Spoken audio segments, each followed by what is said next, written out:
13 জানুয়ারি রাত 9:45 একটি cruise sheep হঠাৎ পাথরের খণ্ডে ধাক্কা মারে। ধাক্কা লাগতেই জাহাজটি কেঁপে ওঠে আর জাহাজের ভিতর যাত্রীরা ভয়ে কোলাহল শুরু করে দেয়। যাত্রীরা লাইফ জ্যাকেট পরা শুরু করে দেয় আর লাইফ বোটে চড়ার জন্য ঠেলাঠেলি শুরু করে দেয়। কান্না আর হইচয়ের মধ্যে অর্ধেক ক্রুজ শিপ পানিতেই ডুবে যায়। হয়তো ভাবছেন আমি এখানে টাইটানিক ডুবির কথা বলছি, কিন্তু বন্ধু না, এটা টাইটানিক ডুবির ঘটনা নয়। 1912 সালে বিখ্যাত জাহাজ টাইটানিক দুর্ঘটনার 100 বছর পরে ঠিক 2012 সালে আরও একটি ভয়ানক জাহাজ ডুবির ঘটনা ঘটে। এই জাহাজটি ছিল টাইটানিকের থেকেও অনেক বিলাসবহুল আর বড়, যার নাম ছিল কোস্টা কনকর্ডিয়া। আপনি শুনলে অবাক হবেন, যেখানে টাইটানিক দুর্ঘটনায় জাহাজের ক্যাপ্টেন স্মিথ জাহাজের সাথে সমুদ্রের তলায় তলিয়ে যায়, সে ইচ্ছা করলে লাইফ বোটে করে পালিয়ে আসতে পারত, কিন্তু কোস্টা কনকর্ডিয়ার ক্যাপ্টেন ফ্রাঙ্ক স্কাটিনো সম্পূর্ণ উল্টো ঘটনা ঘটায়। যাত্রীদের মৃত্যুর মুখে ফেলে দিয়ে সে সবার আগে নিজের জীবন বাঁচানোর জন্য লাইফ বোট নিয়েই পালিয়ে আসে। টাইটানিক একটি হিমশৈলে ধাক্কা মারে, অন্যদিকে কোস্টা কনকর্ডিয়া একটি পাথরের খণ্ডে হিট করে। কিন্তু এত বছর পর এত অ্যাডভান্স টেকনোলজি থাকার সত্ত্বেও এত বিশাল জাহাজটি এভাবে ডোবার পেছনে কারণ কি ছিল? আজকের ভিডিওতে এই দুঃখজনক ঘটনাটি নিয়ে আলোচনা করব। কোস্টা কনকর্ডিয়াকে বিল্ড করেছিল ইটালিয়ান শিপ বিল্ডিং কোম্পানি ফিনক্যান্টিয়ারি। শিপটিকে নির্মাণ করতে তাদের প্রায় 2 বছর সময় লেগেছিল। টাইটানিক একটা সময় সবথেকে বিলাসবহুল আর বৃহৎ জাহাজ ছিল, সেখানে এই কোস্টা কনকর্ডিয়া এই টাইটানিকের থেকেও অনেক বড় জাহাজ।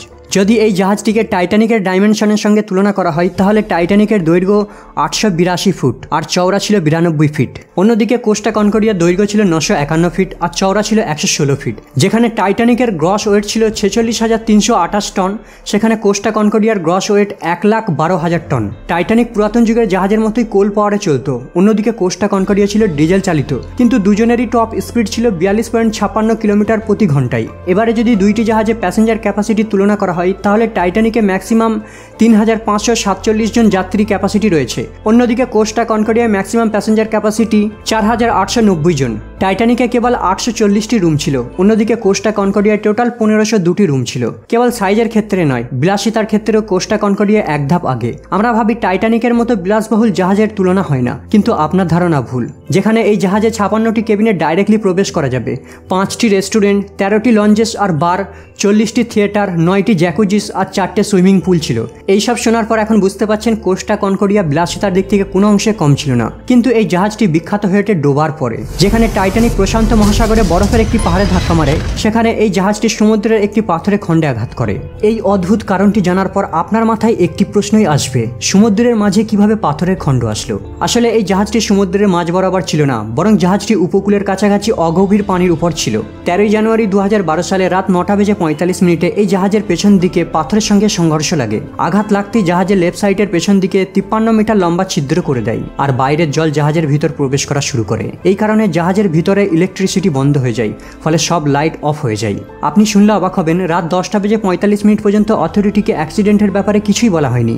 এমনকি জাহাজ খালি করার অর্ডার অনেক দেরিতে দেওয়া হয়। টাইটানিক তো দুর্ঘটনার পরেই 2 টুকরো হয়ে গিয়ে সমুদ্রের গভীরে 3657 মিটার গভীরে নিমজ্জিত হয়ে যায়। কিন্তু কোস্টা কনকর্ডিয়া সংঘর্ষের পরই 8 ঘন্টার মধ্যেই গিগলিও পোর্ট আইল্যান্ডের কাছাকাছি অগভীর পানিতে লেফট সাইড থেকে অর্ধেক ডোবা শুরু করে। কিন্তু এত বিশাল জাহাজ হঠাৎ অল্প গভীর জলে কিভাবে ডুবে গেল? আসলে এই জাহাজটি ডোবার পেছনে একমাত্র কারণ ছিল এই জাহাজের ক্যাপ্টেন ফ্রাঙ্ক স্কাটিনো, যিনি অলরেডি এই রুটটি বহুবার ট্রাভেল করেছিলেন। এই কারণে তার মধ্যে এতটাই আত্মবিশ্বাস বেড়ে যায় যে সে এমনকি প্রিডিটারমাইন্ড রুট থেকে সরে জাহাজকে উপকূলের দিক দিয়ে নিয়ে যায় আর সমুদ্রের উপকূলের অনেক বেশি পাশ দিয়ে নিয়ে যাওয়ার কারণে একটি পাথরের খণ্ডে আঘাত করে। কিন্তু এখানে অন্য একটি প্রশ্ন আসে, তাহলে জাহাজের ক্যাপ্টেন কি রিডারে প্রতিবন্ধকতা লক্ষ্য করেনি? পূর্বে টেকনোলজি অতটা অ্যাডভান্স ছিল না, তাই সামনের বাধা বিপত্তি দেখার জন্য দূরবীনের সাহায্য নিতে হতো। কিন্তু বর্তমানে টেকনোলজি তো অনেক অ্যাডভান্স, তার সত্ত্বেও সিগন্যাল পায়নি কেন? আসলে জাহাজের ক্যাপ্টেন নেভিগেশন সিস্টেমই বন্ধ করে দিয়েছিল।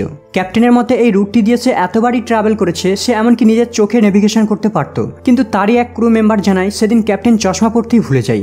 আপনি শুনলে অবাক হবেন, জাহাজ দুর্ঘটনার সময় যাত্রীদের উদ্ধারের পর সবার লাস্টে জাহাজের ক্যাপ্টেনকে জাহাজ পরিত্যাগ করতে হয়। কিন্তু এই জাহাজের ক্যাপ্টেন এতটাই নির্দয় ছিল যে জাহাজ ডোবার সংকেত পেয়ে সে সবার আগে লাইফ বোট নিয়ে যাত্রীদের বিপদের মুখে রেখে জাহাজ পরিত্যাগ করে। আর জাহাজে ক্যাপ্টেন না থাকার কারণে ক্রু মেম্বাররা যাত্রীদের উদ্ধার করার অর্ডার দেরিতে পায়।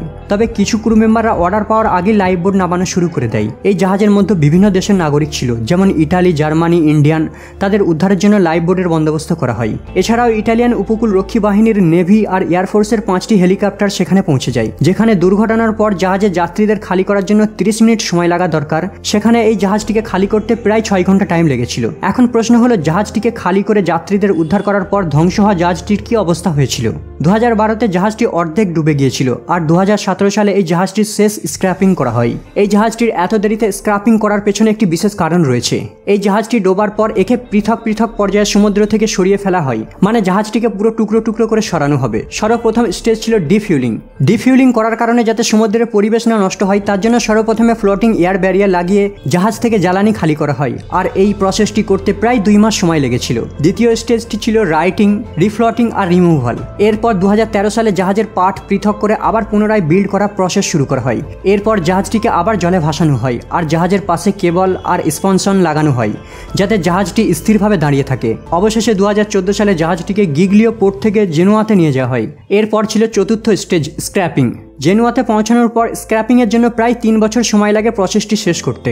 অবশেষে 2017 সালে সম্পূর্ণ হয়। এই জাহাজ থেকে প্রায় 1000 টন ম্যাটেরিয়াল খুলে আলাদা করা হয় আর 90% উদ্ধার করা ম্যাটেরিয়াল রিসাইকেল করা হয়। এই কারণে এত সময় লেগেছিল জাহাজটিকে স্ক্র্যাপিং করতে। আপনি শুনলে অবাক হবেন, এই জাহাজটির যত মূল্য ছিল তার থেকে উদ্ধার করতে বহু টাকা ব্যয় হয়ে যায়, যা দিয়ে 5টি কোস্টা কনকর্ডিয়া তৈরি করা যেত। কোম্পানিকে যাত্রীদের ক্ষতিপূরণ হিসাবে প্রত্যেককে $1400 দিতে হয়। এই দুর্ঘটনার কারণে জাহাজের ক্যাপ্টেনের সাথে আরো 5 জন ব্যক্তিকে দোষী সাব্যস্ত করা হয়। এর মধ্যে একজন ছিল কোম্পানির এমপ্লয় আর 4 জন ছিল ক্রু মেম্বার। কোম্পানির ফার্স্ট অফিসার হেমলস ম্যান, যিনি জাহাজকে স্টিয়ারিং করত, আর থার্ড অফিসারকেও অপরাধী সাব্যস্ত করা হয়।